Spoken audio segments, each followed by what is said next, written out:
evening. It is Sunday, February 28th. It is the last day of the shortest month, but we're going to be long on conversation and fun. It's the Ken and Glenn Show with a guy named Scott.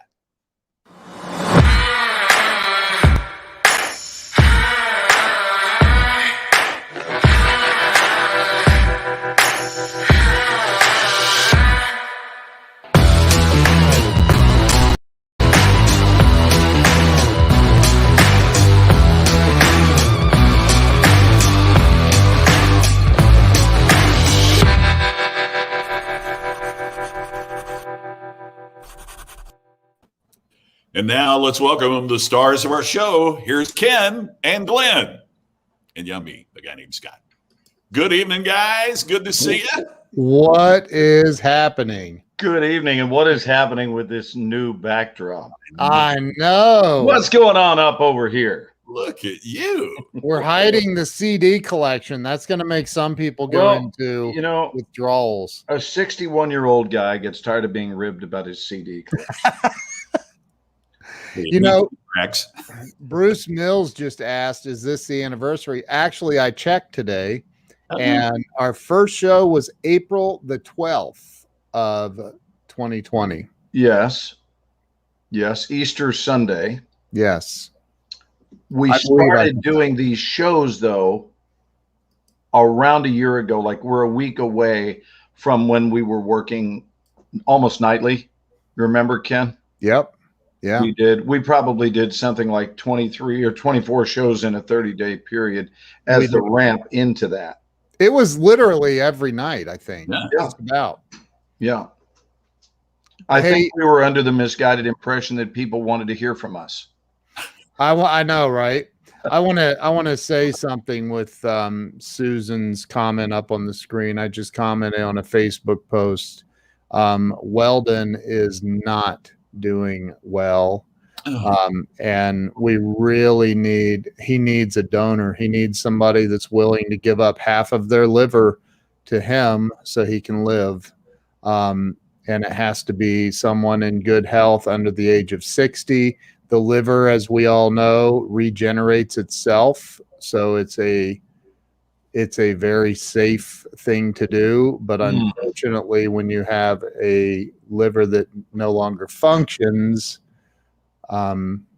it's the end of the road if he doesn't find a donor. So, man, I wish I could, but unfortunately, all my years of being an idiot with alcohol would remove me from the possibility of doing it, or I would in a heartbeat. So we gotta find Weldon Whitehurst a donor down in Virginia. So well, then we send our love. I don't know if you're watching us live tonight, but we send our love. Yeah, I love that dude. He is a good man. So hate to start the show off on that, but man, I hope we can find somebody to help him. So, yeah. Anyway, well, we got a lot of folks that watch, and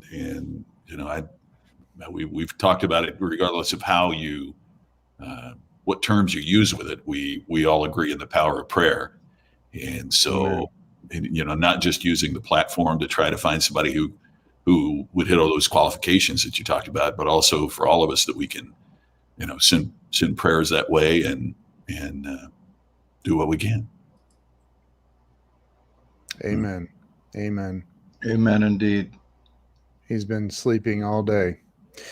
So let's all lift Weldon up in our prayers. And if you know anybody under the age of 60 who's in good health, that would be willing.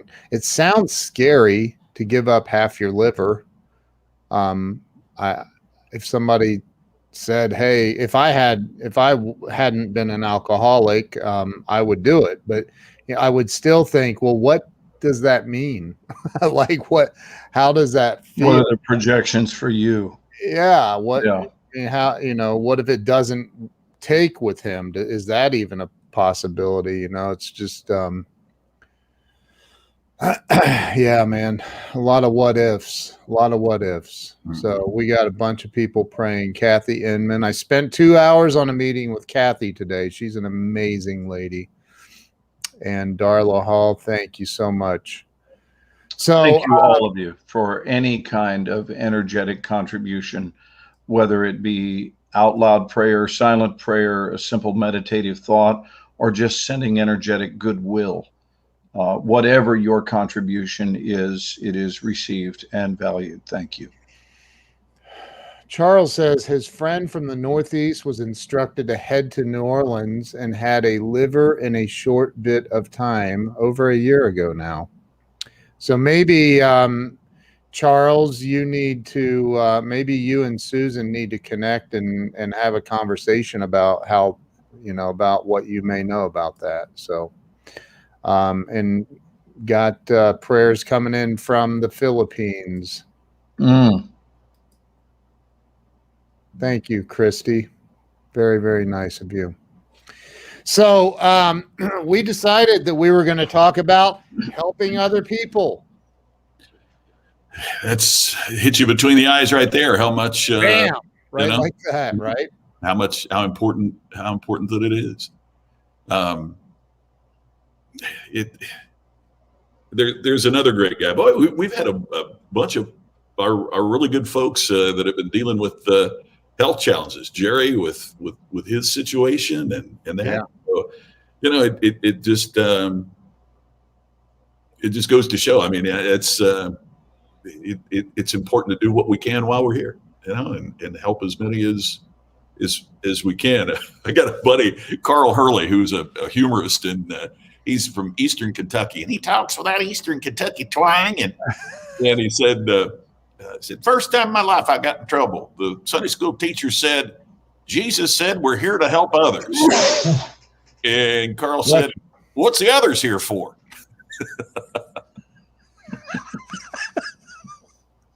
That's funny. That good. Oh my gosh, that's I want to just, if I may, guys, I want to just pay tribute to someone that I've known for 51 years who lost his life this week.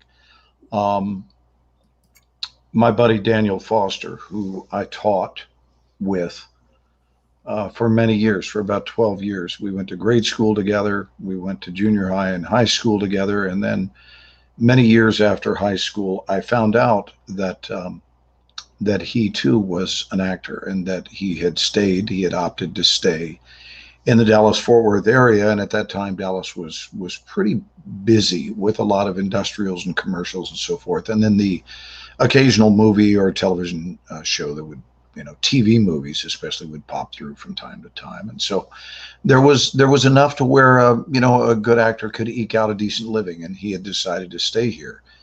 And he asked me if I would, while I was in town for the 25th reunion, would I come by and visit this workshop that he had opened and be a guest speaker.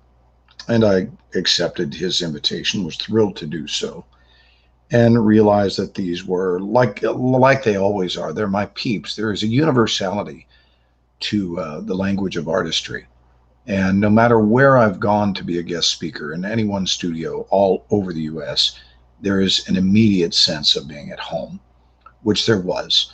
And at that time, we were living in Los Angeles, and I would return to Dallas about once every 3 months or so for about a week. So that meant we were spending 4 weeks, approximately a year, in Dallas visiting. And whenever I was there, I would go by the school for every night that they would teach. And it was heavenly. And we were a really good partnership, very different in our teaching styles, but it's like salt and pepper, or eggs and bacon, or syrup and pancakes. They're not the same thing, but they blend well. And we did blend well. And I spent more time with Daniel co-creating than I've spent with any other person in my adult life. And it was dizzying to receive this news. Now, about 6 years ago, we moved back to Dallas 9 years ago. And then I was teaching with him full time for 2.5 years when we were here, and then leaving to go do different series and stuff. But it was a very, very busy time for us. And we had a lot of people in that program. And then I wound up, since I realized I was going to be living here, I wound up opening my own studio. And sadly, that didn't go well. That wasn't received well. And we wound up parting ways. But I certainly never gave up being grateful for the time we spent together and what we did together.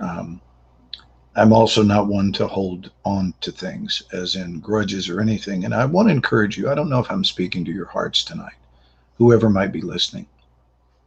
But this is probably the most in-depth and painful moment I've had on this show since we started. Don't do it. I don't know what else to say except don't do it. There's no gain in it. There might be a seeming gain. There might be a seeming gain, but there's not. There's no gain. And especially when the opportunity to sit down and chat and heal is no longer available to you. And we've always talked about substantive matters. And guys, thank you for giving me this time, even here alone on the screen, to speak on this. But especially if you love someone, if you value them, it takes two to tango. That's the requirement. And sometimes that's the unfortunate requirement, because it would be nice if one person could take the high road and that's how things go. But that's not the way it is. And so unless two people are willing to get together and say, look, where do we want to go from here? What can be worked out? How can we move forward in a cohesive manner, and certainly in a respectful manner, in a loving manner? And I will tell you that I have felt this way my entire life. Especially if someone ever, whether they're a friendship, whether they're a business partnership, they're a romantic interest, if someone was ever important enough to you to want to spend a long period of time with them, then there's something worth preserving there, unless you were lying about the connection. If you were being honest about the connection, then isn't it worth the extra effort? And how about this? How about taking pride, and how about taking it to the nearest dumpster where you leave it? Pride has no place, and it does not produce favorable results. I got this news on Wednesday. Daniel's a handful of months younger than me. And today I'm feeling it, especially because I just about an hour ago drove by the old school where we used to teach, only to discover that it is no longer there, that what was there was a field where the building once was. And I tell you, if you live long enough, everything changes eventually. Everything. Nothing stays the same. So I encourage you, while things are what they are in this moment, on this day, in this year, to take a close look at what means something to you. What are your relationships that are substantive? Embrace them with all your might. Look at someone and say, the fact that you breathe air matters to me. And in case you don't know it, whether we see each other or not, I love you. I appreciate you. I thank the heavens for you. And I'm grateful we've had a chance to dance. Even those people who the primary time you spent together is now behind you in the rearview mirror. Allow the respect and the love to linger. Daniel Foster, God bless you. Thank you for our time together. Thank you for our friendship. Thank you for joining hands with me in coaching the huge number of people that we coached over the years. And I hope that wherever you are in this moment, there is only love, my friend. Thank you, guys. Wow. Sorry for your loss, man. I don't know what else to. I appreciate it. Yeah. I appreciate it. Love you. Love you back. We've never been people to perform, to put on our show faces. We've always greeted each other right where we were. And we know that things happen from time to time. And when they do, I want you guys to know that you will always have a safe place to land in my life. And I feel like, I feel like that's our audience. I feel like our audience is that way, very much so. So let's talk about helping people. And what does that even look like? Starting with what Scott was mentioning, which is that it really begins with helping yourself, because otherwise you're not going to have anything to help people with. Well, Scott, go ahead. You were getting ready to talk. No, go ahead.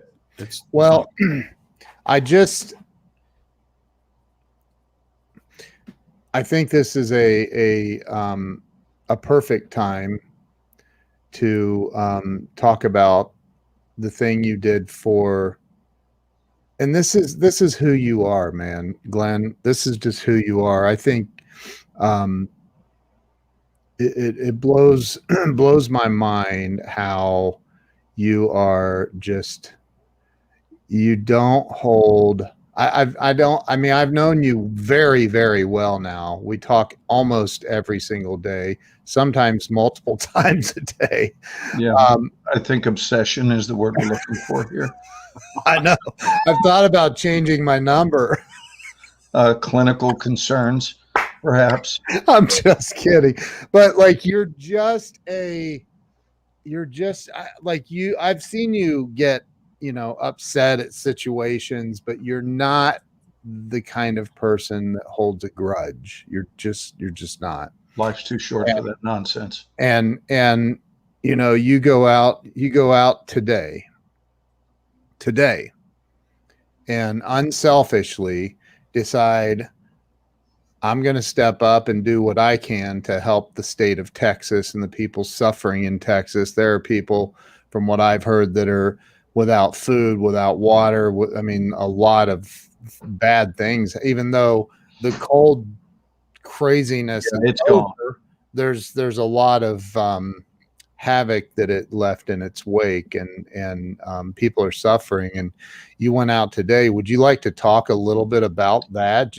Yeah, sure. We, there was a group on Clubhouse, which is the only thing that has ever mattered in life to me as much as you. I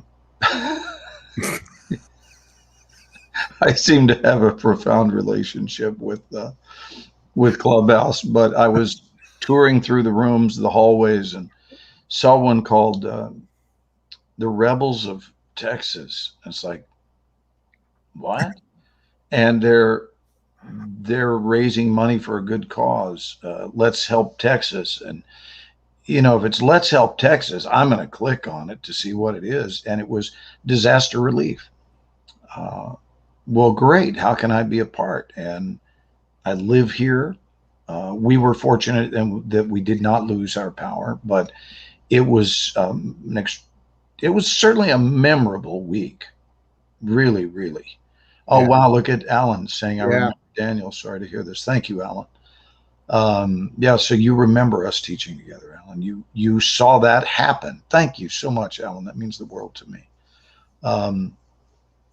But I went into the room and realized, hey, I can help, because I know a lot of people, and started making phone calls right then and there, and started bringing people in the room. They were looking for a band, for example. Do you guys know it? Yes, I do. Do you know this? Yes, I do.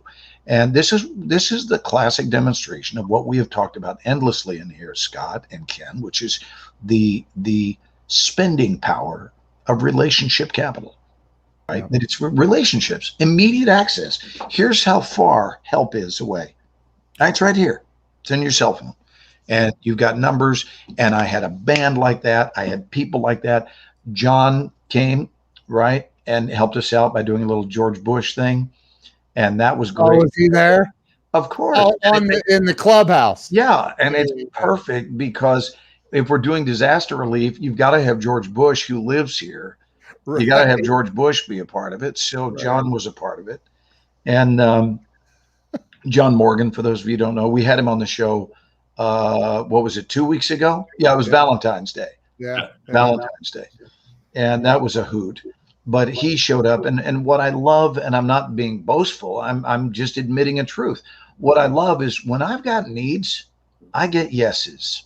Yeah.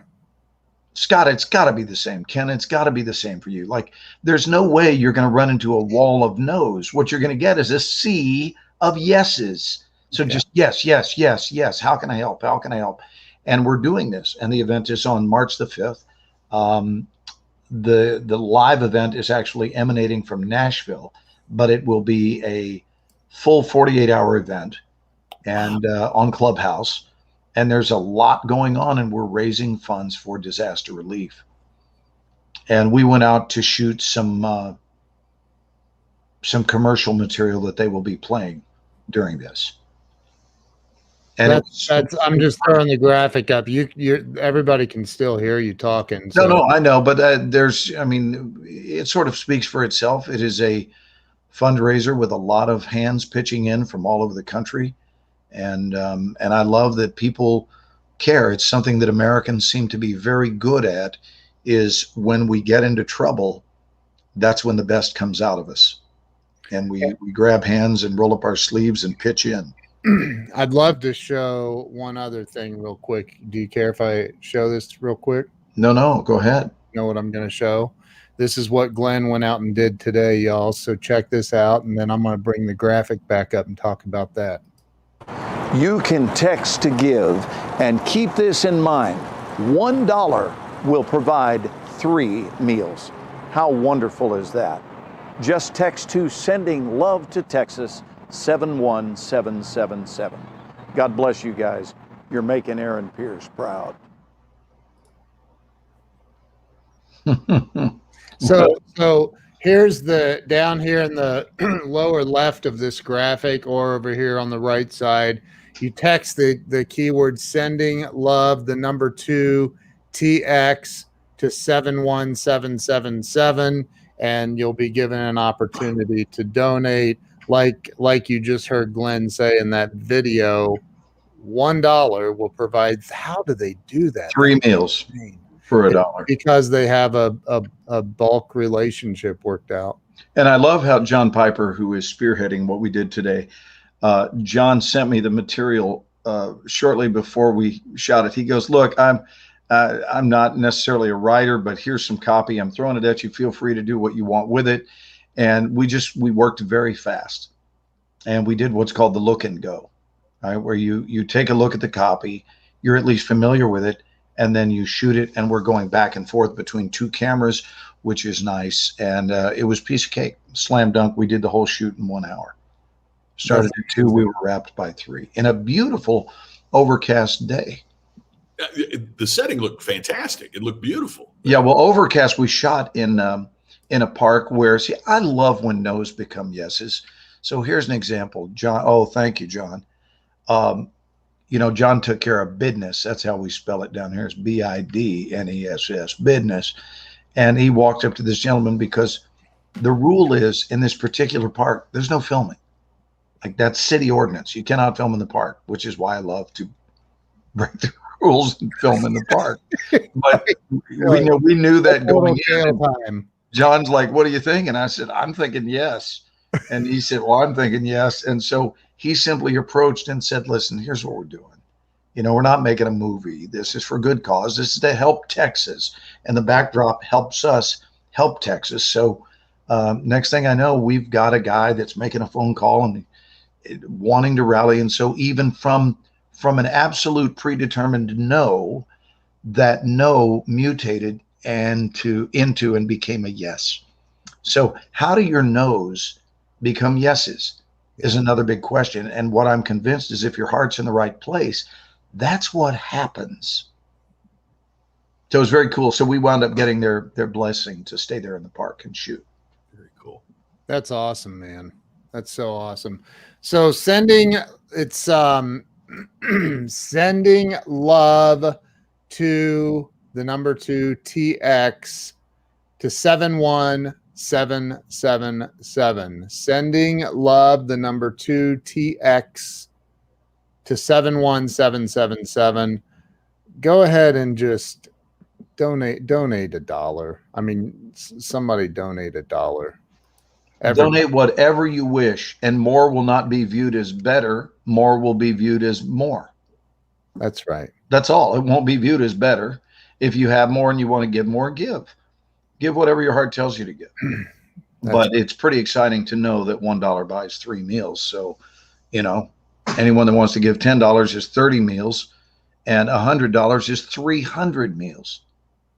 I mean, there's your quick math, and that's exciting. What did Ernest say here? Well, I want to put Dean up there because Dean typed it out. Thank you for that. Thank you, Dean Hankey. Ernest said, good evening, guys. Lubbock, Texas is in the house. Yay, raw. So, wow, we are not, we haven't started like our normal happy Glenn's going to tell an inappropriate joke selves. This is so easy to do, by the way. That was kind of a Henny Youngman moment, Scott. Did you notice that? I did. That's funny. I'm going to try this. 71777. 71777. There we go. Return. Are you texting to it right now? Yeah. I just did. So it's very cool how it's set up. It's already gone through. Boom. There it was. So Sending love to. So what does it tell you? It says amount. It says I haven't clicked on it yet. What does it say? You just enter enter an amount, and it also gives you it's for Minnie's food pantry, and so it gives you the chance to make a one-time donation or to contribute regularly, and it told a little bit about it. So it was very cool. I mean, it was so easy to do. And the pantry, by the way, has fed. This is really a staggering statistic, but that Minnie's food pantry has fed over 15 million meals since 2008. Wow. 15 million meals since 2008, which is when they opened their doors. And that's very special and evidence of people's hearts being in the right place. So is that what is that exactly? Is that what they do? Disaster relief stuff? Or yeah, it's just called a gal with a huge heart that started this dream many years. Well, in 2008 started it based on needs that she felt were present in the community at that time, and it just took off like wildfire as good things tend to do. Wow. And people are like, "Oh, I want to be a part of this. How can I help?" And before long, they were helping people on a regular basis. Wow. With all sorts of needs, and not necessarily disaster relief themed, but just any kind of need for food. That's pretty cool. Yeah. That was very easy. Just did it. Awesome. Well, feel free to join us, guys, and be a part of that if your heart so desires. Please do. Love to. That's awesome. Very awesome. Happy Sunday, gentlemen. Happy end of the month. We are entering into the only month we've not done the Ken and Glenn show with a guy named Scott coming up in March. So that's cool. And Scott, I want to say your pre-show announcements are just kicking butt now. Well, thanks, Coach. You helped me. It is beautiful. I hadn't thought about that. March is the only month we haven't done this. That's very cool. So, what are we doing for our 1 year anniversary? What's we gotta be thinking ahead too. Well, what is that? Is that called the paper? Yeah, it's the paper anniversary. The paper anniversary. Yeah. Well, we could wipe each other's butts. Why did you? Or you guys could send me some paper, like a ream. No, the green stuff. I'm paper with numerals on it. And dead president.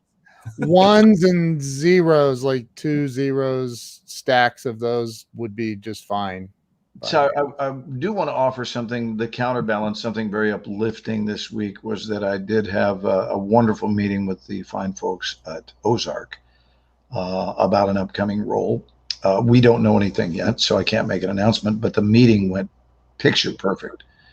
And I'm grateful because that's a show that Carolyn and I worship. We love that series. And this is already, I'm not leaking anything. It's already out on the internet. It is their final season. And so I made a phone call to my agent about 2 months ago. And I said, once they go into production on this final season, because I'm not doing every episode of The Resident, I would love a shot at anything on that show just to be a part of it before it goes into the history books. And even if it's a one and done, I don't care. I don't care if it's a 2-day role or 3-day, but it does not need to be a recurring role. And this one actually would be a multi-episode deal. So that would be very cool. But I've done my part and I prepared and it went beautifully. So we'll wait and see. They probably won't make a decision since it doesn't begin shooting until this role doesn't begin until April. They probably will take another 2 weeks before they make their decision. And I'm sure they'll see people who are really, really strong because that's just the way the game is played, you know. I'm sure that everyone, that anyone has similar feelings to you, right, Glenn? I mean, what actor wouldn't? And by the way, I'm totally drawing a blank on the guy's name, the actor's name, but I think one of the biggest snubs. Jason Bateman. The guy that played, as we were talking before we went on, the Golden Globes are on tonight. And for Best Supporting Actor, the guy that played Laura Linney's brother this past season, he's was unbelievably good, and he's not nominated. And I just thought that was one of the big. He was just brilliant. Remember, the young woman who played Ruth, I guess, was nominated again. Yes, but hang on, I've got to look it up. Which would be the third consecutive nomination, and she's won the previous 2. I believe is correct. I'm saying that off the top of my head. I'm not certain. Who do you recall who turned you on to Ozark, Glenn? Does it rhyme with Ken Walls? It sounds very suspiciously. You don't remember that? We were live. I told you about it. Yeah. Well, we got hooked immediately, Ken. Is this yet another moment where I owe a large portion of my beingness to you? No, I'll take money. Ken enjoys keeping me indebted. He wants to remind me as often as he can how deeply indebted I should be to him. He's bringing it back to paper. Tom Pelfrey. Okay. Actor. And he played Ben Davis, Wendy's brother who suffers from bipolar disorder. Yes. And oh my gosh, that was a hell of a performance. He was just so great. And I thought the guy was a dead solid lock to at least get a nomination. And right, but keep in mind this is the Golden Globe, so there's still hope for an Emmy nomination. That's true. Because that won't come up until September. Yeah. What's the difference between? Well, this is the Hollywood Foreign Press. This is the organization that Ricky Gervais loves to piss off every year. The Golden Globes. Yes. He's hilarious. He was not asked, and last year throughout his hosting, he said, "What do I care?" He goes, "It's the last time. It's the last time. What do I care?" And all the way through, there was so much evidence that in his mind it was the last time. So he didn't care. But if you like irreverent, he's hosted the Golden Globes 5 times. So if you like irreverence, watch Ricky Gervais host the Golden Globes. He just doesn't care. I mean, that is so funny. Holy crap. You know what's funny? There are a lot of folks that don't realize he's who created The Office.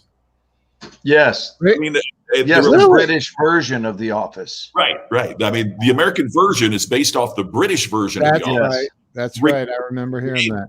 And he's the Michael Scott character. I mean, they had a different name in the show in England. Have you seen the British version? I have not. Look at that, dude. Wow. Cool. And he's nominated tonight. Yeah. Wow. for a Golden Globe, and rightfully so. Jared Leto was brilliant in our movie. Wow. Did you work? I mean, were you there with him on any No, scene? didn't see him. Just thoroughly enjoyed his performance, though. Oh, And have you seen about the movie that HBO is going to come out on HBO Max? When they were filming Justice League, which is the DC Comics version of the Avengers, so to speak. There'll be some people get mad at that, but it where the Avengers is all of the heroes from the Marvel comics together.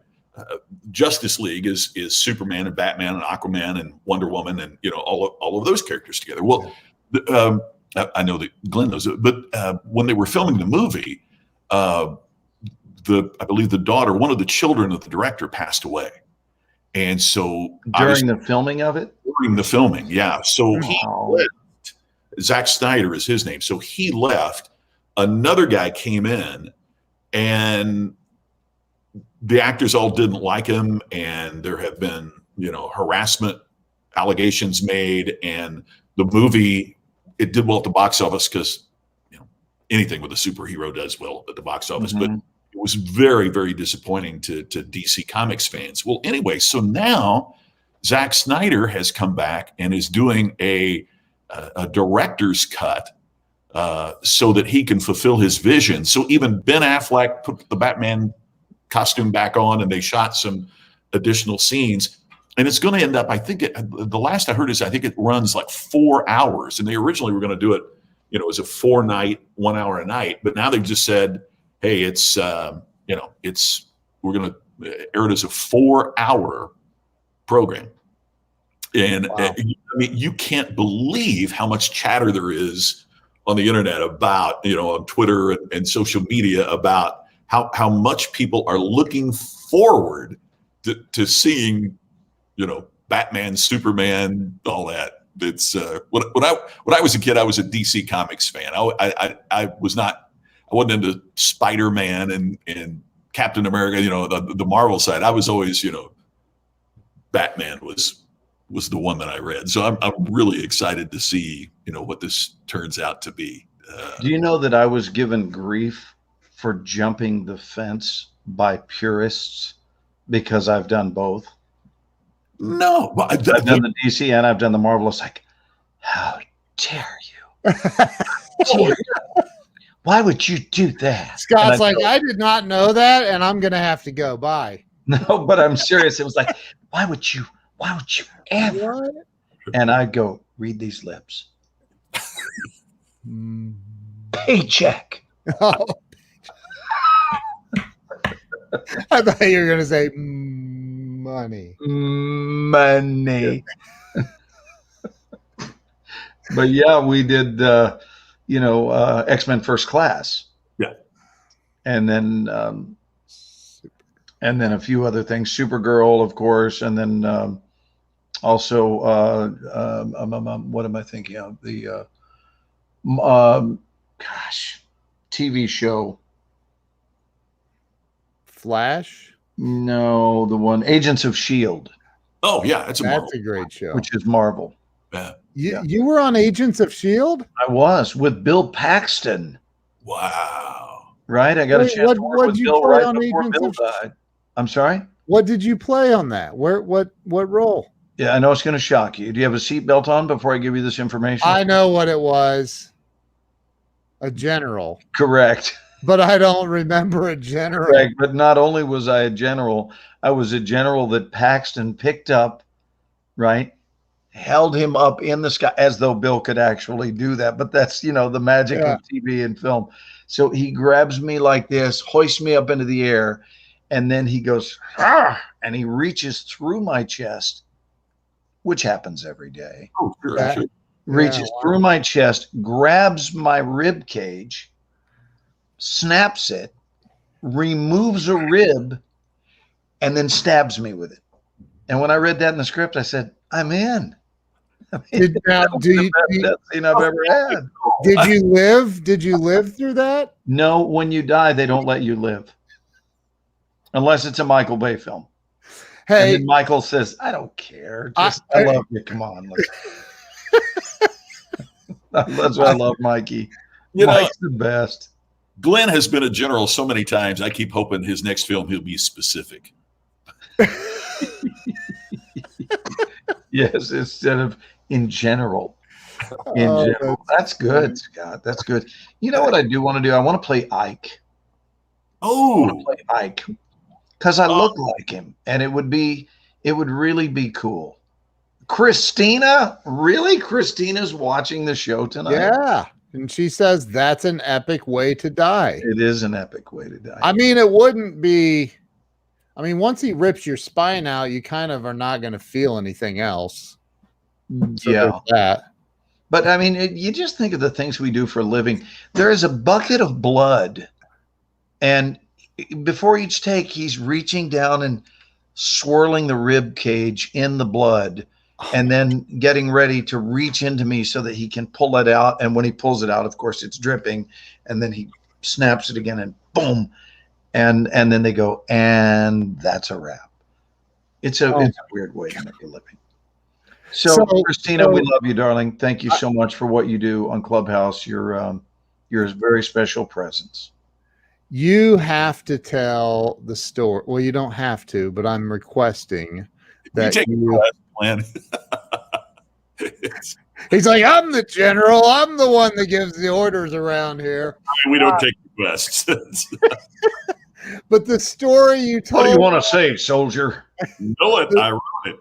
The story that you told last night on Clubhouse about Star Trek and William Shatner. Oh, that was so much fun. That was spring of '94. We were doing Generations, and the Northridge earthquake had just happened a couple of days before, like 2 days before. This is and hilarious. there were mad aftershocks that were going on like crazy. People were really disoriented. It was unnerving how often the ground was shaking. And it was also coincidentally the first time in the history of Star Trek that the ship was built upon a gimbal so that it would be moving itself rather than being simulated motion with the actors jostling back and forth and the camera being, shaken to create the likes of an attack sequence. And so all the actors were called to rehearsal to introduce us to the gimbal so that we would have a really good sense of what to expect. So there would be no shock and no accidents and so forth. Well, one actor missed that rehearsal. And that actor was Captain Kirk himself, William Shatner. And so David Carson, who's a British director when we were filming, and they still have this footage somewhere in the vault at Paramount, but we're filming, and during the scene, David says, and shake, and calls the order for the ship to shake. And of course it does. And the reason they went with a gimbal is because a gimbal would produce a uniform response, right? Now the actors are not doing things that make no sense. They're all being thrust in a similar direction. And it made great sense, and it was a really good choice, unless you're the actor that didn't attend rehearsal. And so it wound up, he thought it was an aftershock. He thought it was a big aftershock. And it wound up hurling him not up and over. Did I say up and over? No. Through the guard railing. Through the railing, it breaks. And now my life switches to slow motion as I watch Bill Shatner passing directly over my console because I am the navigator of the Enterprise B. And I'm looking, and here comes Captain Kirk right over my console, and he takes this face plant down onto the ship, the floor of the ship. And of course, the room falls silent. And people don't know, has he broken arms or legs, or did he bust his noggin? What has happened? And he only lays there for a minute, and when he gets up, he is as red in the face, not from blood, from embarrassment, as his uniform.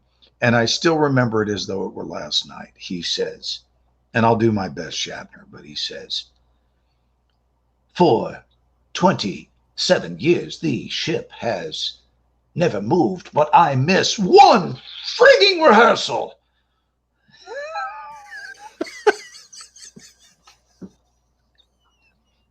It's hilarious. Oh my God. And what made it funny is that he wasn't hurt. It was a beautiful moment. Beautiful moment. To get to see it with your own eyes was something very special. Oh my God, that's funny. So good. Wow. Wow. I haven't missed a rehearsal since 1994, by the way. Oh, wow. When that happened. Yeah. Look at that. Look at that, y'all. Look at that. Thank you. Awesome. Thank you. I will be making a donation myself, John. I will do that tonight after the show. So. It's really easy to do, by the way. Cool. Yeah. So what? Go ahead, Scott. Can I piggyback on that for just a sec? I've been in an earthquake. I've been in 2 earthquakes, and living in California as you did for so many years, Glenn, I'm sure that's you've been in significantly more than that. But as somebody from the Midwest, it was stunning to me because unlike a tornado where you might have a tornado warning or a hurricane where days before. Yeah, you're just in it. You're just there, and it's not like like if there's a tornado warning and you're afraid or you can get in your car and you can go 30 miles and you'll be okay. If a hurricane is coming, at least you know that you could drive from Florida. Get the hell out of Dodge. There's nowhere to go. I mean, I was in Manzanillo, Mexico, giving a speech for Jacuzzi, and how ironic is that? Yeah, the water, you just thought. But the wildest part of it was I was sitting next to a woman who was a VP with a company, and we were at the dinner. I'd spoken that day. They did 2 different meetings, so we did the same meeting twice. So they had a dinner in the middle night, and it didn't make sense to go all the way back home to come back to the same place and give a speech a day later. So anyway, I'm sitting there with this woman. She's VP of the company, and she literally had just gotten the words out. She was asking, about my family. I asked about hers, and she had literally just said, "My husband is a seismologist." In the glass, the water in the glass started. My God! Wow! Grabbed my arm, and I mean fingernails. And she said, "We got to get out of here," because she knew instantly, what. But these are people from all over the United States who, by the time we got to the door, the chandeliers were swinging, the tables were turning over. It was crazy. So we all run out, and a little bit terrified because the exacting engineering standards of buildings in Mexico, I'm certain, don't match up with what we have here. So all the power's out. We're standing. We run out of thing, and we're standing on. It's on the ocean, right? I mean, we're standing on the water, and it's just so quiet because the electricity's off, everything's off, and it's just now it's stopped and it's quiet. And then one guy said, we don't know where the epicenter is. Which means there could be a tsunami. He said that the tsunami could be here any minute now. Thanks. That's what we really needed to hear. But it was quite the experience. And then, like you said, the other thing, Glenn, first time I'd really, then, you're laying in your bed in the hotel and an aftershock hits and you're so gun shy. You're so, it's just another one. It was really a scary experience. Have you ever been in an earthquake, Ken? Yes.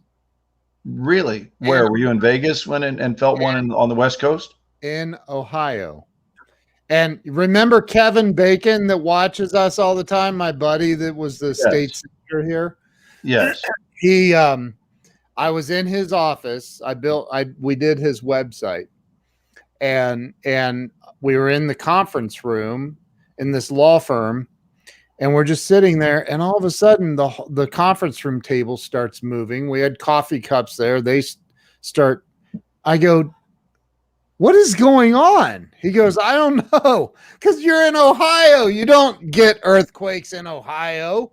We're sitting there, and it's everything's shaking, and we both get up and walk over to the window, and there's like dust falling off the building, this brick building, and then it just stopped. It was only about a maybe 25-second deal. It was like aftershocks from something, but it was, yeah, that's my only experience. It was very weird. jarring.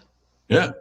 It's weird because you think, well, should we run to the basement? No, because if the earth opens up, you want to be in a helicopter, not in a basement. Like, right. It's just Plus, weird. in the basement, there's a lot more rubble for them to find you under. Right. It's really, you know that, right? That is such a Midwestern thing, right? Because when there's a, if a tornado, where's supposed to go? You're supposed to get in the basement. You're supposed to get, and it's crazy. Yeah, my stepfather, he was so funny. He used to always go to the last row in an airplane, back of the bus, like every time, and immediately order a cocktail. And he hated to fly. But I asked him, I said, why do you always sit at the back of the plane? And he goes, son, have you ever heard of a plane backing up into a mountain? It was kind of tough to fight that logic. Oh my God. Oh, helping people, gentlemen, helping people. Oh, well, that's the goal of this show. That was the vision initially. Yeah, that's that. It's the, can I show you something real quick? Yeah, please. Look at the headline here. A job can mean flying in spite of your fear. This was a top story in USA Today, and there's who they featured. Wow. At the USA Today site. When was that, Scott? Let's see, 2012. It says Scott McCain has given a speech to a crowd of 25,000 people, a task that was set many a person's knees to knocking. But for McCain, the biggest fear is going to the speech. And from. Yeah. Yeah, I've never been. The very first flight I was ever on, we were coming from Kansas City to Louisville. And, that's home. I knew exactly. Look out. Oh, gosh. I know there's the Ohio River. And they did one of those takeoff, as they were coming. It's like almost a touch and go. Yeah. They did an aborted landing on the very first flight I was ever on, and I was like, and the pilot said, and I now I know how he meant it, but at, 16 years old, not knowing it. And he said something about, well, they didn't clear another plane. We were about to land a little bit too close to another plane that was on the runway, which, in your head, you're sitting there thinking, we almost came down right on top of somebody and we barely escaped with our lives. But I'm not a panicked flyer, but it sounds like I'm like your stepdad was, Glenn. I'm an anxious flyer. Have either of you ever flown into Charleston, West Virginia? Oh yeah, top of the mountain, baby. They just sheared off the top of a mountain, and you go landing right on it, and it looks like you're crashing. It does, and so I went when I lived down there. I went to the comedy club one night. And this comedian was so damn funny. He says, I was really surprised when flying into y'all's airport to see that we circled the runway several times because there was a guy out there taking off with his radio controlled airplane. He goes, I don't think I've ever been in a smaller airport than this. And I swear to God, I thought we were going to crash into the side of the mountain. That's where we were headed. That's what it feels like. It's insane.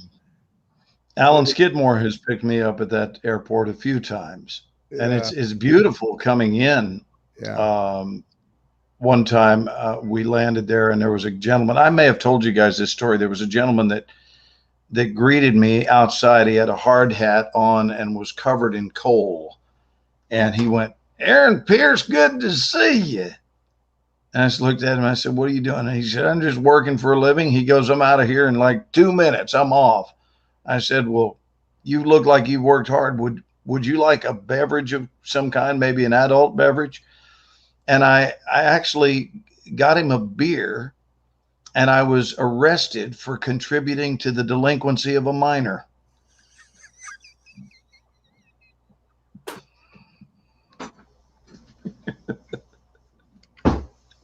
And that happened at Jaeger Field.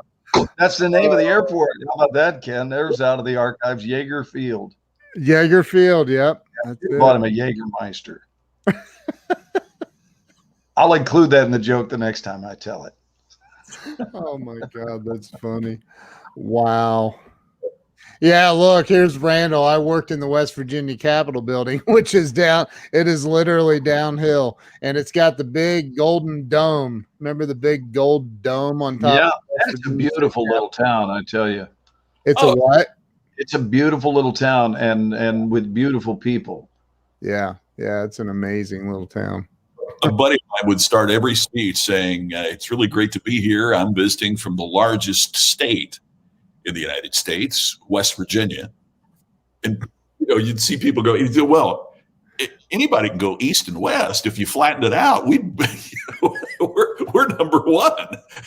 That is so true. That's clever. Just anything flat. Can you highlight Christina's comment up here? I'll tell you. I will tell you this: that in West Virginia, there's a county called, well, they call it McDowell County, but it's McDowell County. And from Charleston to McDowell County, the way the crow flies should take you about 45 minutes. But the way that you drive to McDowell County from Charleston, it takes about 3.5 hours to get there. I mean, you go through some winding mountain roads that you've never experienced in your life. It's insane. It's insane. This one here? Yes. I also remember the 89 earthquake. I lived in San Jose, California. We waited out the aftershocks for 6 hours in the covered parking areas, cracked ceilings, walls, fridge tipped over, and everything out of the cupboards. It looked like the ground was water. It was like waves. Wow. That was one of the things that I didn't know that woman was telling me later that night is there's a couple different kinds. And the kind that we were in, she said it's there's a technical name for it, but it's they call it like a jackhammer earthquake. It just feels like, it's pounding. And the other type is that rolling feeling like waves. And jeez, I don't want to be in either one of them. It's scary. Hey, Glenn, we should do a huge clubhouse room shout out. Oh, Yeah, we could do that too. But we should give Renee Rose and her mom, you give them, since you know them so well, what she said about us, all three of us, in our show last night. Yes, you got touted last night. Oh, dude, it was, she is, and I know they're watching right now, and man, that was just so nice. Yeah. Renee watches every week along with Oma, her mom. And she will be on April the 11th. She will be 99. Wow. So we need to do a 99th birthday for Magdalena. They call her Oma, which I believe is grandmother in German.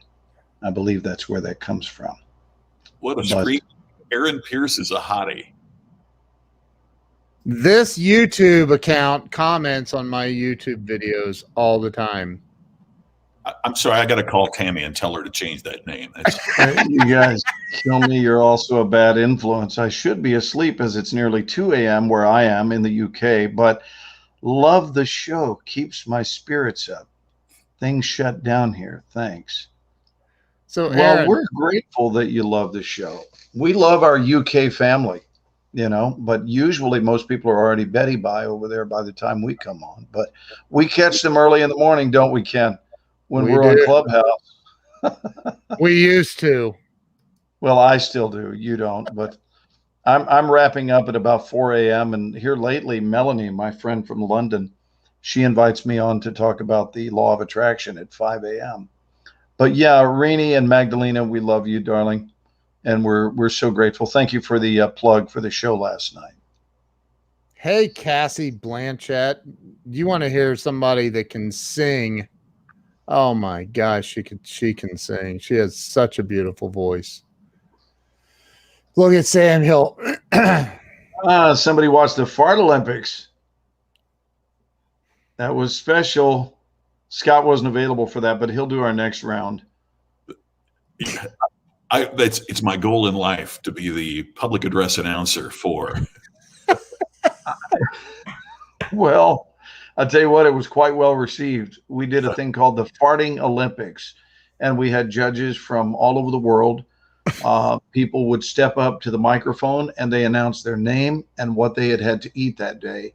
And then they offered their submission. And we listened. I would even add, we listened attentively.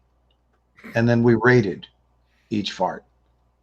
And it was a lot of fun and people enjoyed it. And the person that won the competition was Barack Obama. It's another one of these like John Morgan impressionists, but it wasn't John. It was somebody else doing Barack Obama. And he came in and he ripped a crowd pleaser.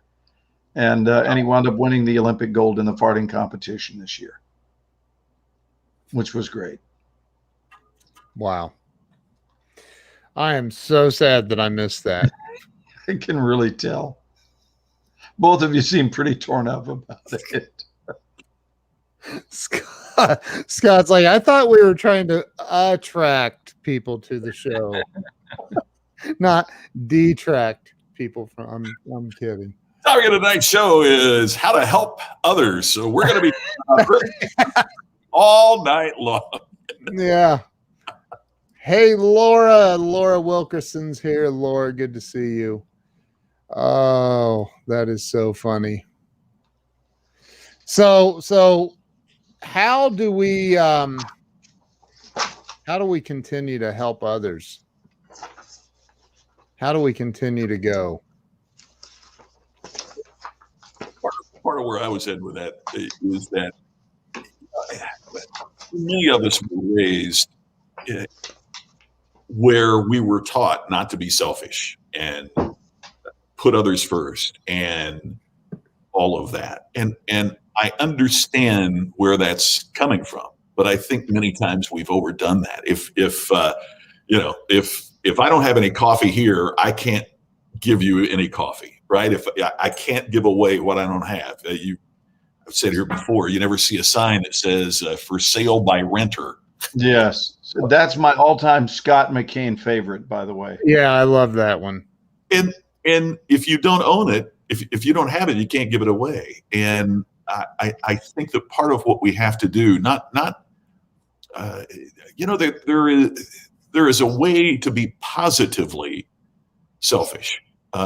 If you spend time reading to help grow and to understand and to learn more about the world in which we live, you could say, oh, that's selfish. You could be spending that time doing something else, but it prepares you to be able to go out and do that. So I think that one of the things we have to understand is, yes, we do need to help other people. Simultaneously, let's not lose sight of the fact that we have to take care of ourselves to be able to do the good that we want to do in the world and do the good that we want to be able to do in our communities. So I just want to mention that because a lot of us grew up with that, don't think of yourself, don't do that. And isn't it funny? There are people that take that selfishness to such an extreme as well. And I think that's, I start to say wronger. it's more wrong, We welcome wronger as a word. Made that up, but it's we have to be, we have to have something to be able to give it away, and that's what we have to think about as well. And I mean that's part of what makes it so special. What we're doing tonight with the texts and the donations isn't it wonderful to be able to help people that you'll never encounter. I mean, the people that are eating those meals are probably folks, I don't live in Texas. Ken, you don't live in, I mean, and even if you do, what's the likelihood that you're going to run across them? It's a needle in a haystack. And so to be able to help, I think that's one of the highest callings is to be able to help those without any sense of, oh, if I do this, how many times do you have somebody that helps you because you know that they're trying to get another arrow in their quiver, right? They're trying to set it up so that they can ask you to do something. Yep. That's not what we're talking about here. It's the good that we can do without ever getting anything in return that's really of such great value. So solely helping others without taking care of yourself first is called codependency. And it's a serious problem. And it's a form of martyrdom too. Sure it is. And I've suffered from that in the past. And it's no way to live. I can tell you that. And I have a suspicion that there are people that will see this or are watching this that can relate to that, because I think the world is full of people pleasers. They want to make other people think highly of them because they may not think highly of themselves. Again, that's not a judgment. That is a fact. I've been there. I've done it, so, and it sucks. That's not a good way to live. So take care of yourself first, for sure. But helping other people is most certainly a way to have a fulfilled life.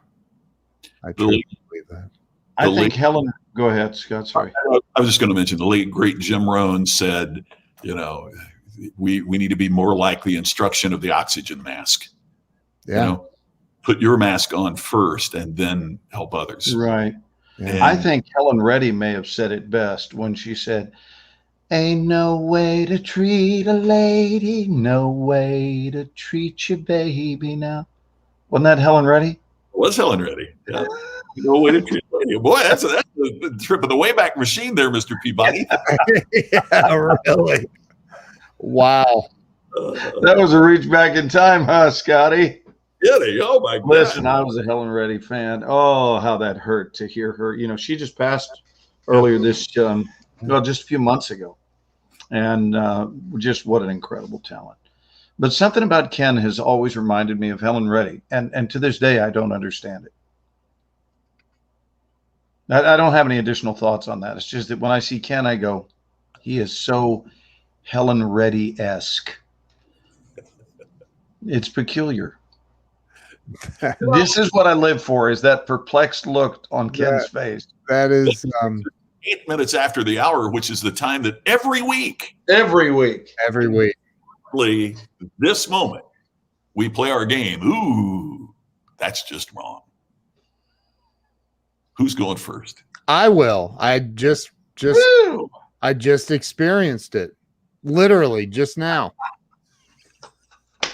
When my dear friend Glenn Marshauer likened me to Helen Reddy. Yes. That's just wrong. Well, if I ever run out of that's just wrong, all I have to do is go over to Chipotle to get another visit with that second reach, which contains nothing in it. And we just had Chipotle for dinner tonight. And, if I didn't love the taste of the meal so much, I wouldn't go back, because it's damn sure not for the service. But if you don't know Chipotle, get ready to get the second reach for the additional meat that only contains maybe 1 or 2 cubes of chicken. So they'll give you about 20 cubes worth on the first scoop. And then they always go back. They never stop at 1. But when they go back, this is when Chinchi kicks in. And it's wrong, and it's everywhere Chipotle exists. So I guess that's part of the training. But we endured that tonight. We got like 2 extra cubes of chicken on that second reach. Have you seen them where the second scoop is like, and they go, "Oh shit, I got too much on there," and then they dump it. They do. They dump it back and then serve you. I've seen them shaking it off, and one rolls off onto the floor. Get that down there. Put that in my belly instead of it being on the floor. I know. Pick that up and put it in my bowl. I'm okay with it. 5-second rule. Let's go. Oh, the 5-second rule. I have never eaten at a Chipotle. Really? Well, Are I'm going to have to take your butt next time I come to Vegas. is it good? I will take you to a Chipotle. And you've got one right down the street from you, dude. I know, but I've just never. So, do you have something against Chipotle, or you just never done it? I'm just not much on Mexican food to begin with, but Just a good old fashioned chicken salad, right? Yeah. How about a chicken quesadilla? Oh, What can I sell you on, sir? a bowl. You got to get. Do you like chicken? Do you like steak, Scott? well, yeah, absolutely. Oh, dude. Okay. Look Go at Nate. ahead. Look at what Hyena says. Yeah. I'll have a burrito, Chipotle. We're all out of beans. Oh, looks like I'm going to Taco Bell. I mean, they are. So you go in, you order a steak bowl. They give you a bowl. They'll put brown rice or white rice, whichever one you prefer. I always tell them to use about half the rice because they pile the freaking rice in there. I know why they do that, by the way. It's to make sure they don't have to add too much steak. Yeah, Yeah. rice and steak. Yeah, but you can get, oh, it's so good. I always get the mild tomato salsa, a little bit And of then you got sour pico de cream. gallo. Pico de gallo. Oh, yeah. They say, "Would you like some pico de gallo?" And you go, "Yes, I will." It's so good. I always love that exchange.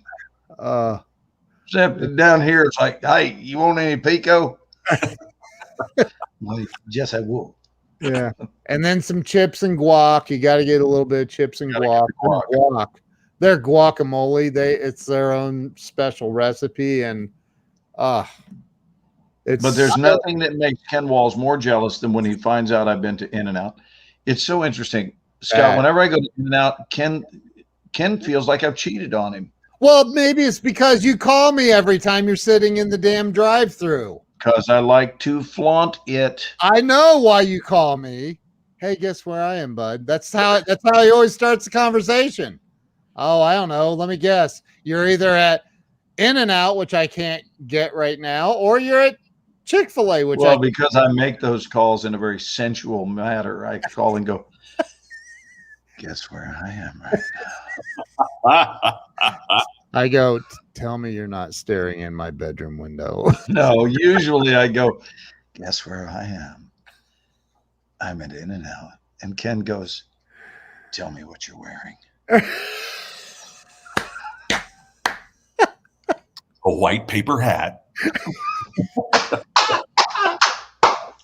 Yes. The hats from the 1950s, the good old fountain hats. Buddy. I'm your fountain worker. What would you like? Would you like a shake? You know, though, it always gets me. In-N-Out does it right. I mean, by the way, they just opened in Denver. They opened their first In-N-Out in Denver. They're heading west or east. Yes. Yeah. So who knows? Maybe they're going to get to Indiana, Ohio. Let's hope. Sometime. Bud, we have In-N-Out here, so they've already done headed east. Yeah. Yeah. Well, northeast. How far east have they traveled? Is Texas as far east as they've gone, or do they have them in Florida? I don't think so. I don't. Yeah. This sounds like a Google moment. You know, honestly, if I lived in Texas, I would literally be torn because I think Whataburger is better. Well, that's because it is. Oh my God. Look at what Peter said. A 4-hour line in Denver. Are you kidding me? My Mark Sanborn, my buddy in Denver, was saying they made him at another location, and then they staged when you could go and drive up because so many people, were. That's insane. By the way, Pete, love you. Didn't even know you watched our show, dude. Glad you're here. And Five Guys all day long. Five Guys. Well, you and I love Five Guys. We went for Five Guys do you remember the name of the town where we went, Ken? I remember the name of the town that we went to, but I don't remember the name where the In-N-Out or where the Five Guys were. It was a different town in a different state. In a different state across the river. We were in Metropolis, Illinois. Illinois. That's where our destination was, but right across the river is where we dined, which was in Paducah, Kentucky. Paducah, that's right. Yeah. Paducah. Scott, I bet you've spoken in Kentucky multiple times. At the Executive Inn in Paducah, Kentucky. Which was, wow. You've even been to Paducah? Oh, gosh, to speak? Yeah. So you've been to Metropolis. The Metropolis, yes. I've seen the Superman statue. I've gambled where you guys gambled. Yeah, absolutely. Wow. And That by the is way, crazy.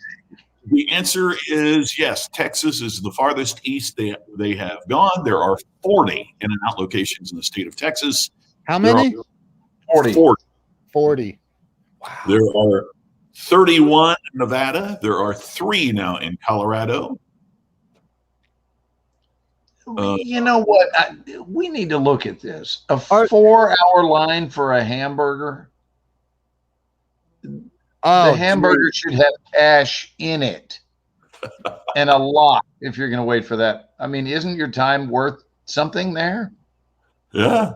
I wouldn't wait 4 hours. I won't wait the 2 hours that it takes to get barbecue down in Austin's. Down in the city of Austin, there's a place that I can't even think of the name of it right now. Do you know, Scott, the really well-known barbecue place in Austin?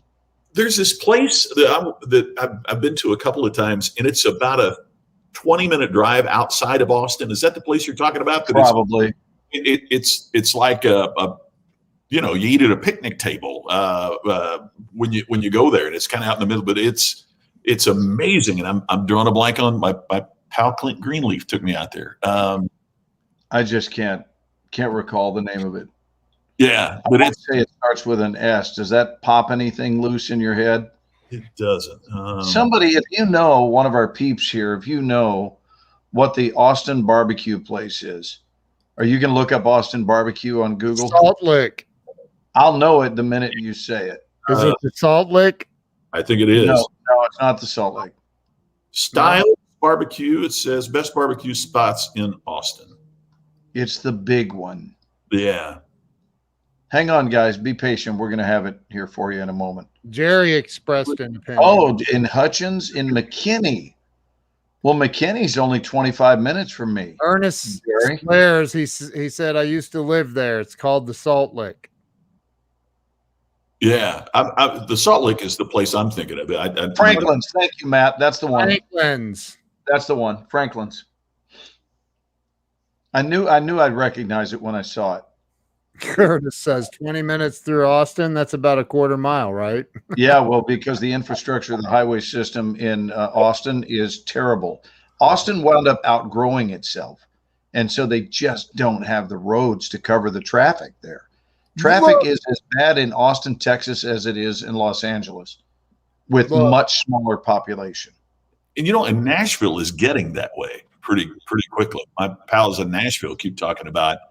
It's just exploded, and the roads it got too big too quick. That right. A 15-minute drive is now a 45-minute drive, just simply because the traffic there is. Yeah, and people are flocking to Austin, brother. Yeah, they are headed to Texas. Crazy. Yeah, California is really experiencing a mass exodus. So look at what Peter said. Sorry, it was 14 hours, not 4 hours. 14. Are they smoking weed in the car to get what in the heck? Or what's going on for 14 hours? 14-hour wait? Are you serious? No. Come on. I mean, you could fly to Australia in that amount of time. I mean, you could fly anywhere in the U.S. She'll tell you could fly to Australia. In about 10 minutes, I may just jump in the car and go to In-N-Out. You guys really make me hungry. Well, it's right down the street from you, too. But don't have your Chipotle experience. I want you to sacrifice your virginity at Chipotle with me. I want to be a part of that adventure. All right, Scott, we'll do it. That one right down the street from you, we've talked about Casey Kasem.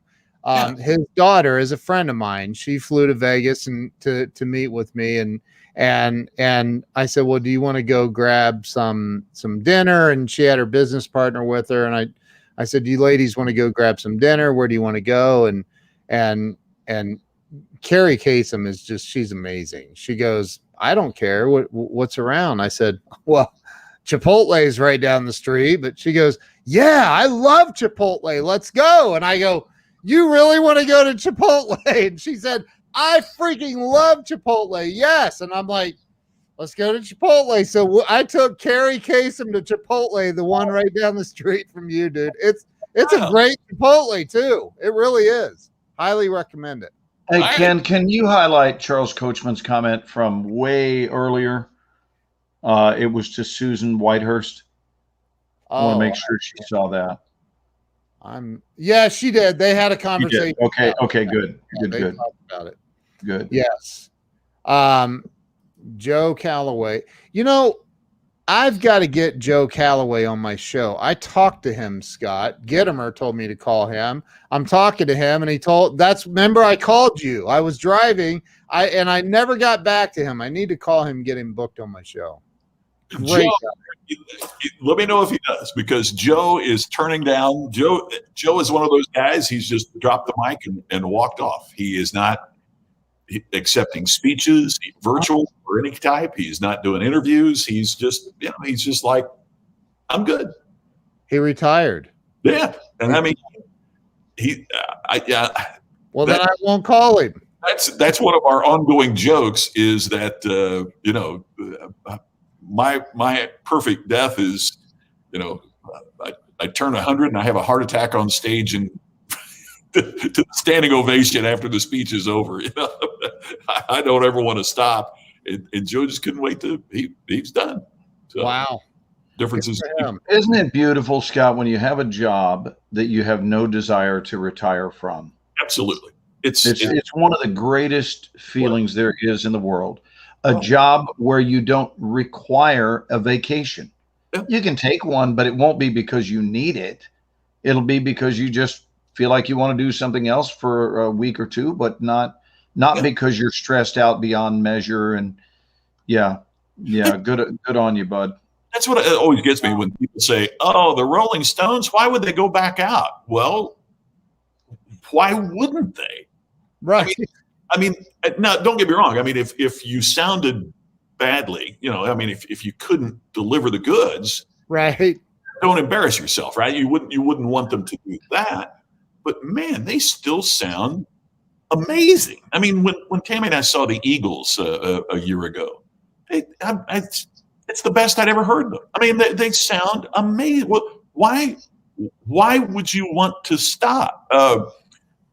They asked it of my friends, the Oak Ridge Boys, and Joe Bonsall, one of the guys in the Oak Ridge Boys, has this great line. He said, somebody asked our friend Willie Nelson, Willie, why don't you retire? And Willie said, all I know how to do is sing and play golf. Which one of those you want me to give up?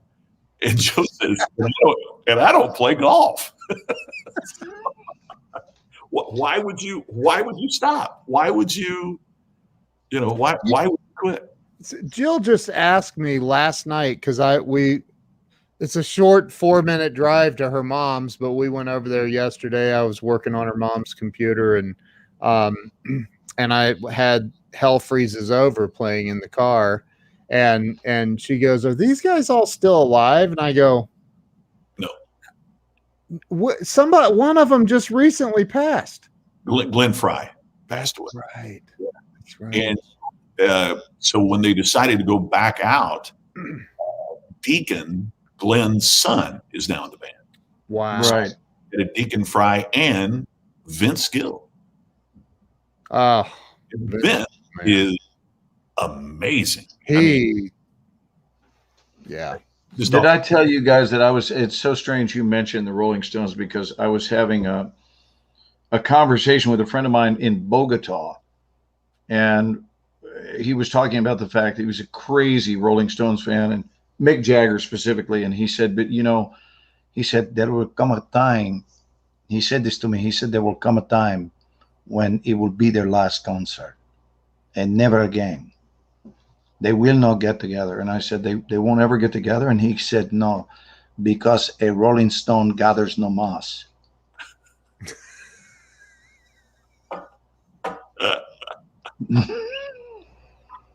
Oh my God. Wait a minute.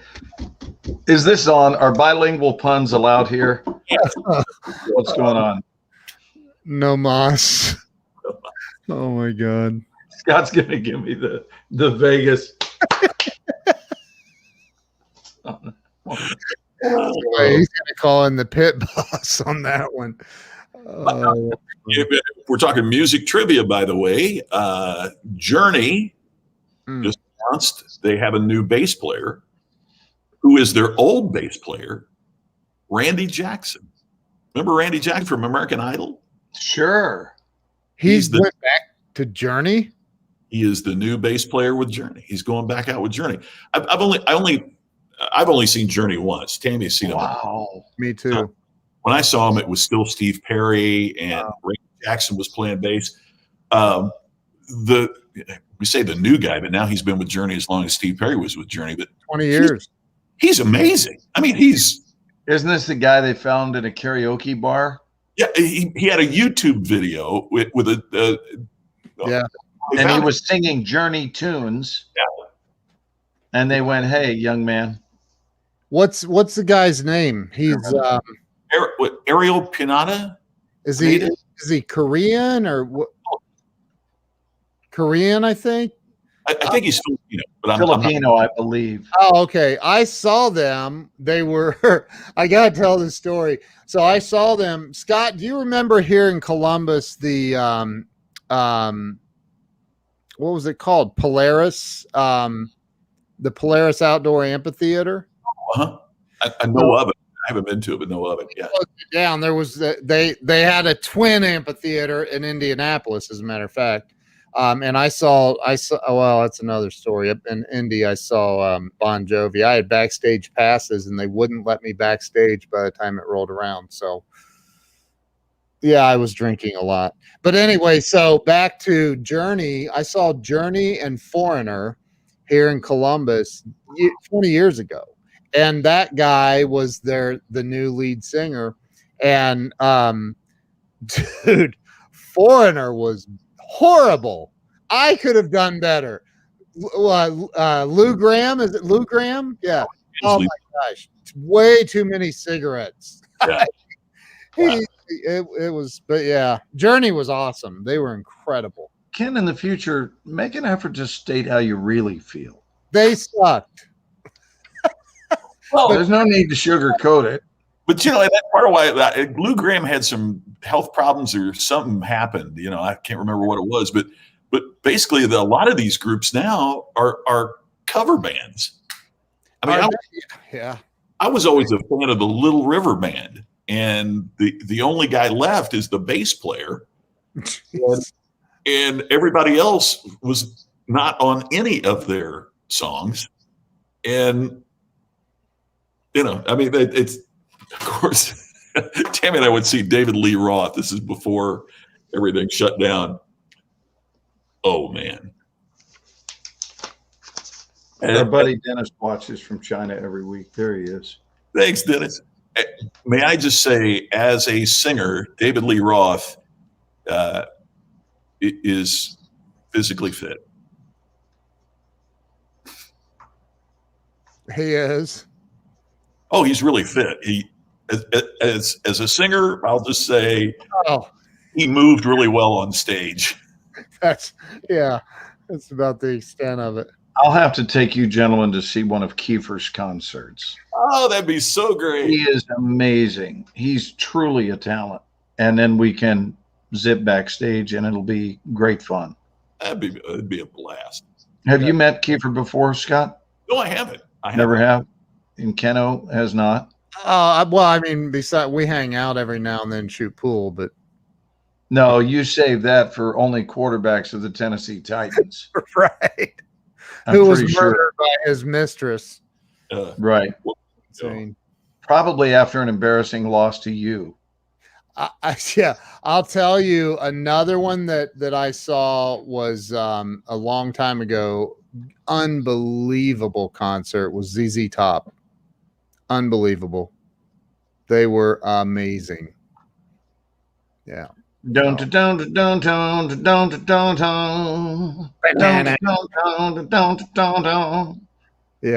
I love it.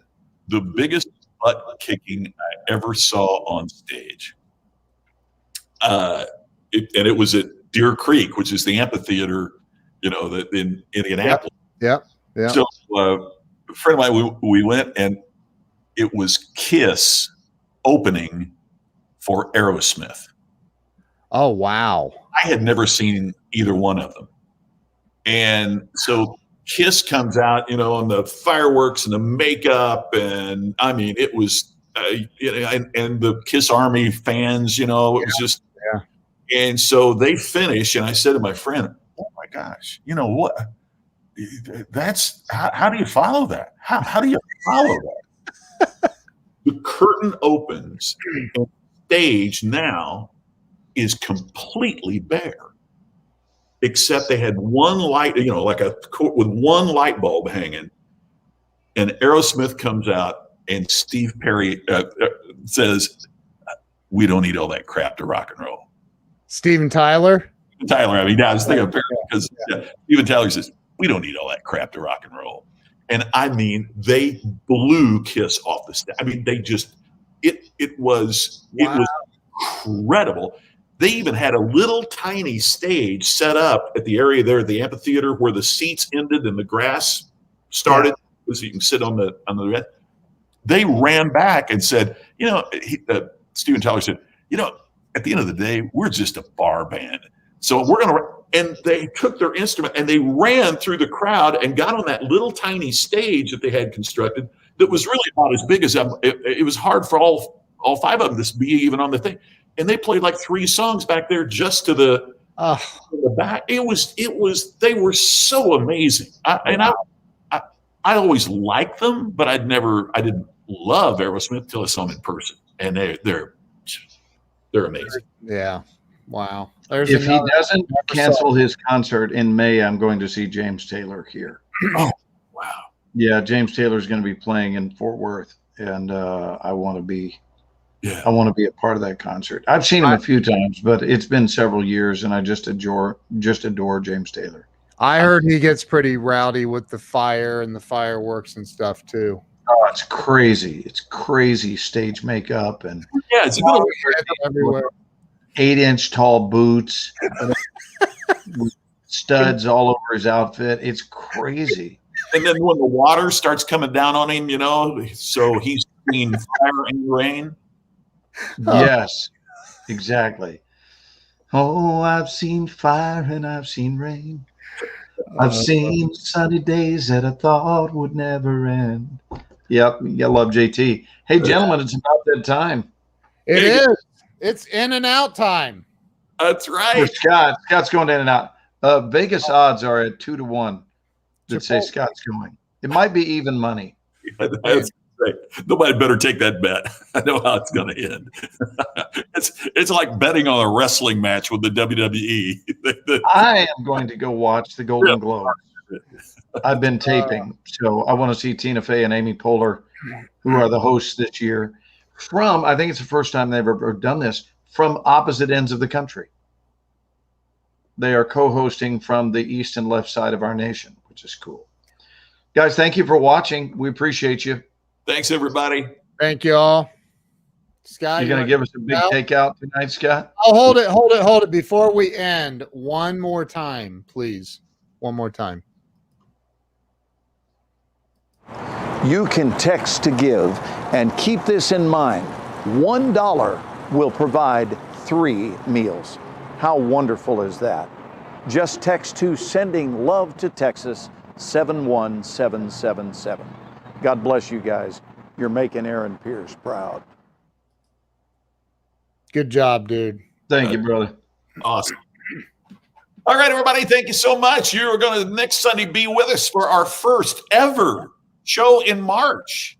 They said it couldn't be done. And it may not be. So you better tune in to find out if it happens. We'll see you next week on the Ken and Glenn Show with a guy named Scott. Thanks, everybody. Rest in peace, Daniel. See you soon.